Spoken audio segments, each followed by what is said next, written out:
আসসালামু আলাইকুম। নির্বাচন নির্বাচন খুব কাছেই, 12ই ফেব্রুয়ারি ত্রয়োদশ জাতীয় সংসদ নির্বাচন। তো আজকে নির্বাচন সংক্রান্ত কিছু শব্দ ইংলিশে কীভাবে বলতে পারি, নির্বাচন সংক্রান্ত কিছু শব্দাবলী ইংলিশে কীভাবে বলতে পারি, এটা আমি আপনাদের সাথে শেয়ার করব। এগুলো অনেকেই জানেন, খুব ভালো জানেন।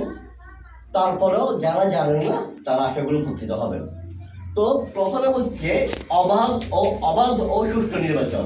অবাধ ও সুষ্ঠু নির্বাচন, এটাকে ইংলিশে বলা হয় ফ্রি অ্যান্ড ফেয়ার ইলেকশন।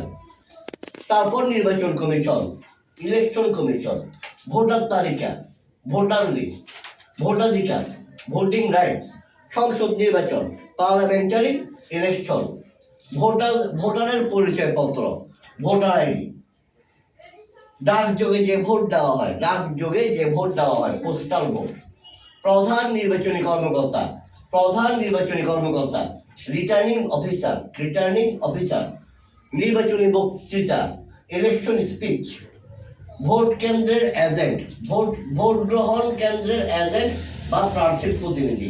অর্থাৎ ভোট গ্রহণ কেন্দ্রে প্রার্থীর যে প্রতিনিধি থাকে তাকে বলা হয় পোলিং এজেন্ট, ইংলিশে বলা হয় পোলিং এজেন্ট। নির্বাচনী প্রচারণা, ইলেকশন ক্যাম্পেইন, এটাকে চাইলে ইলেকশন ক্যাম্পেইনিংও বলতে পারেন। ভোটের কারসাজি কিংবা চুরি, ভোট রিগিং। নির্বাচনী এলাকার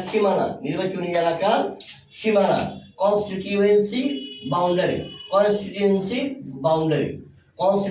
বাউন্ডারি। আর শুধুমাত্র নির্বাচনী এলাকা বলতে কনস্টিটিউয়েন্সি। মনোনয়ন, নমিনেশন, ভোট গণনা, ভোট কাউন্ট। এখানে যেটা হয়েছে আমি বাংলা লিখে ফেলেছি, ভোট গণনা, ভোট কাউন্ট। তারপর দলীয় ইশতেহার, পার্টি ম্যানিফেস্টো, অন্ধ বা গোড়া সমর্থক, ব্লাইন্ড সাপোর্টার, জনমত, পাবলিক অপিনিয়ন, ভোট কক্ষ, পোলিং বুথ, বেসরকারি ফলাফল, আনঅফিসিয়াল রেজাল্ট।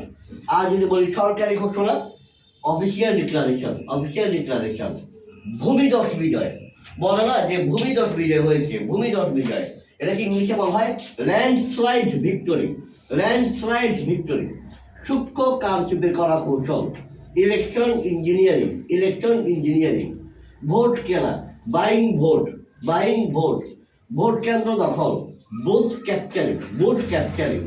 লাস্টেরটা আপনাদের জন্য খুবই সহজ, পানির মতো সহজ। সংসদ সদস্য প্রার্থী, এটাকে ইংলিশে কি বলবে?